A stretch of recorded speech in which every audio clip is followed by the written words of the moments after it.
अहमदाबाद में इस वक्त हम हैं और कांग्रेस अधिवेशन को कवर कर रहे हैं। इस बीच हमारे साथ लालजी भाई हैं, कांग्रेस सेवा दल के अध्यक्ष हैं। लालजी भाई राष्ट्रीय अध्यक्ष हैं और क्या माहौल है इस वक्त, क्योंकि और हासिल क्या है इस राष्ट्रीय अधिवेशन से कांग्रेस पार्टी को? यहाँ पर करीबन 64 साल के बाद ये अधिवेशन हो रहा है। आज़ादी के पहले 3 अधिवेशन हुए। वो तीनों अधिवेशन का जो लक्ष्य था वो देश की आज़ादी का, देश की जनता को अंग्रेजी हुकूमत से, उसके शोषण से, उसकी गुलामी से कैसे मुक्त करवाना, भारत माता की वो जंजीरों को जो है वो कैसे तोड़ना, वही लक्ष्य था। और कांग्रेस पार्टी के नेतृत्व में पूरा देश जो है वो उस समय पे वो जंग लड़ रहा था जो अंग्रेजी हुकूमत से था।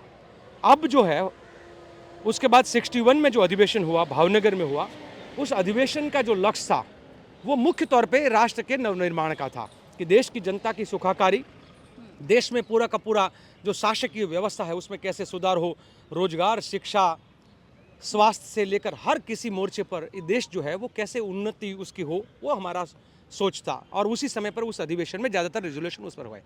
अब हम एक ऐसे चौराहे पर आज देश खड़ा है कि जहाँ पर एक तरफ जो अंग्रेजी हुकूमत ने जो गुलामी का एक माहौल और शोषण का जो माहौल खड़ा किया था, उसी प्रकार का एक संघी शासकों ने इस देश में तानाशाही भरा और खास करके अमीरों के लिए अलग नीति, गरीबों के लिए पूरा अलग नीति। भाई ये गरीब और अमीर का खाई जो बढ़ता रहा है, जाति और कौम धर्म के नाम पर, मजहब के नाम पर देश में जिस प्रकार से दंगे हो रहे हैं, मणिपुर से लेकर यहाँ महाराष्ट्र तक के हर जगह पे, मेवात से लेकर हर जगह पे जिस प्रकार से दंगे से लेकर महिलाओं पर उनको निर्वस्त्र करके उनको परेड करवाना, उनके पर सामूहिक बलात्कार से लेकर आदिवासियों के संसाधनों को लूटना, दलितों पर अत्याचार होना, ये जो हर प्रकार का देश में जो दुराचारी एक माहौल बना है। हम तो कभी कभी कहते हैं कि 5000 साल पहले जो दुर्योधन और दुशासन ने द्रौपदी के साथ किया था वो आज हमारे देश की हर महिला के साथ होना शुरू हो गया है। कौन क्या पहनेगा, कौन क्या खाएगा, कौन कौन से धर्म का कैसे सेलिब्रेशन करेगा, हर जगह पे सरकारी पाबंदी जो अंग्रेजों ने ला दी थी वही आज की हुकूमत ला रही। तो वो हर पाबंदियों से इस देश के संविधान को जिस प्रकार से कमजोर करने का जो कार्य और संवैधानिक संस्थाओं को कमजोर करने का कार्य जो हो रहा है, उससे मुक्ति दिलाने के लिए अधिवेशन बहुत महत्वपूर्ण है। लालजी भाई, राहुल गांधी ने संसद से बड़े कॉन्फिडेंस के साथ कहा था कि इस बार बीजेपी को गुजरात में हरा कर रहेंगे। आपके मुताबिक वो फॉर्मूला क्या है ऐसे वक्त में जब हम देख रहे हैं कि कांग्रेस पार्टी में इनफाइटिंग चल रही है? राहुल गांधी ने खुद पिछले महीने आकर गुजरात से कहा कि ज़रूरत पड़े तो 20-25 को निकाल दीजिए। कैसे होगा कमबैक ऐसे में? देखिए, गुजरात में 30 साल में सत्ता में नहीं होने से कार्यकर्ताओं को भी ये लगता है ना कि हम सत्ता में लंबे समय से नहीं। मैं ये सोच रहा हूँ कि कहीं भारतीय जनता पार्टी या संघी शासक हो तो 5-10 साल सत्ता नहीं रहती है तो वो सब लोग जो है वो उसको फड़फड़ाने लगते हैं। 30 साल तक सत्ता नहीं है, फिर भी कांग्रेस का कार्यकर्ता जो आज कांग्रेस में है वो डटा हुआ है, लड़ रहा है, जनता की लड़ाई लड़ रहा है, वो जेल भी जा रहा है। कल हमारे एक सेवा दल के साथी का हाथ टूटा जनता की लड़ाई लड़ते हुए। तो यहाँ पर हम लोग लड़ रहे हैं।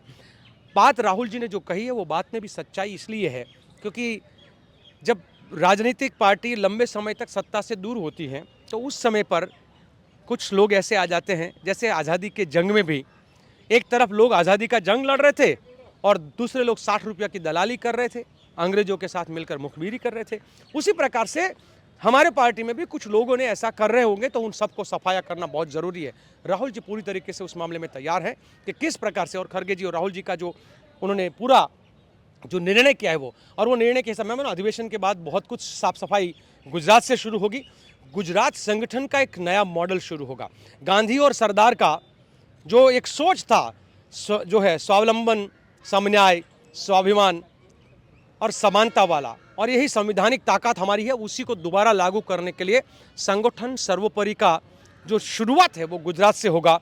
और जनता की लड़ाई लड़ने वाले कार्यकर्ता अब जो दपदपाती धूप में या आंधी में, बारिश में जो लड़ने वाला होगा वही कांग्रेस का कार्यकर्ता कांग्रेस के संगठन का नेतृत्व करेगा। एसी चैम्बरों में, एसी गाड़ियों में घूमने वाले, रहने वाले लोग, और जो जनता की लड़ाई नहीं लड़ेगा वो अब कांग्रेस के गुजरात के नेतृत्व में तो बिल्कुल नहीं रहेगा। ये राहुल जी ने अपनी मंशा जो है वो साफ कर दी है। अच्छा, हम गुजरात से, इसलिए गुजरात में 3 दशक होने के बावजूद भी 40% वोट कांग्रेस पार्टी को मिलता है। तो हमारे लिए सिर्फ जो है छोटी मोटी एक और ताकत लगाएंगे तो गुजरात की जनता तो चाहती है कि किसी भी प्रकार से कांग्रेस यहाँ पर सत्ता में आए और गुजरात की जनता जो है ये तानाशाही त्रासदी से मुक्त हो। बहुत बात होती है नरेंद्र मोदी जी के गुजरात मॉडल की। कांग्रेस का मॉडल क्या वहाँ से शुरू होगा जहाँ पहले छटनी होगी, वहीं से शुरुआत होगी कांग्रेस के मॉडल? मैं किसान हूँ, तो हमको जब भी कोई नया क्रॉप लगाना हो तो उस खेतर को साफ सुफ पहले ज़रूर करते हैं। और जब नया साल की शुरुआत हो तो हर घर की सफाई करने का भी एक रिवाज है। गुजरात में हम लोग दीपावली जब मनाते हैं उसके 3 दिन पहले 4 दिन पहले महीनों तक काम शुरू करते हैं और वो खास दिन आता है जितना भी कचरा है उसको उठा के बाहर फेंकते हैं काली चौदस के दिन। तो हम लोग ये चाहते हैं कि गुजरात में हमने ज़्यादातर अपना जो कचरा था वो तो उठा उठा के फेंका है और वो कचरे के ढेर से बीजेपी कुछ लोगों उठा के लेके गई है, वो उनको मुबारक। कुछ लोग सत्ता और संपत्ति की लालच में भी गए हैं, सुरक्षा की लालच में भी गए हैं। हमारी शुरुआत जो है वो जब भी कोई आप नवनिर्माण करना चाहोगे, नया कोई बिल्डिंग खड़ा करना चाहते हो तो आपके पास 2 ही तरीका है, या तो पूरा बिल्डिंग गिराओ या तो उसको रिनोवेट करो। मुझे लगता है हमारा बिल्डिंग इतना खराब नहीं है कि हमको पूरी तरह से गिराना पड़े। हमारी बिल्डिंग में जहाँ जहाँ रिनोवेशन की ज़रूरत है, जहाँ जहाँ लगता है कि ये पिलर थोड़ा गलत इधर उधर हुआ है, उस पिलर को हम हटाएंगे और सही पिलर को वहाँ पर लगाएंगे। और पूरा जो कांग्रेस पार्टी का जो है वो पुनः निर्माण नवनिर्माण का कार्यकर्ता और गुजरात का कांग्रेस का संगठन का मॉडल जो खड़ा होगा उसी से हम पूरे देश भर में आगे बढ़ेंगे। और संगठन सर्वोपरि का नारा गुजरात से शुरू होगा। गांधी और सरदार वाली जो सोच है, सत्य और अहिंसा वाली जो सोच है, सत्य और अहिंसा जरूर पर साथ साथ में डर नहीं, वो सरदार पटेल ने दिखाया था कि हम सत्य और अहिंसा में मानते हैं पर डरेंगे बिल्कुल नहीं, गांधी जी भी जैसे। तो ये जो है, और जो सत्य और अहिंसा की बात वही कर सकता है जो डरता नहीं है। कायर है वो झूठ बोलता है और हिंसा करता है। शुक्रिया लालजी भाई न्यूज़ तक से जुड़ने के लिए। अहमदाबाद से लगातार हम कांग्रेस के राष्ट्रीय अधिवेशन को कवर कर रहे हैं। आप भी देखते रहिए न्यूज़ तक की तमाम रिपोर्ट्स। कमेंट्स में लिखकर ज़रूर बताइए कैसे लगा आपको।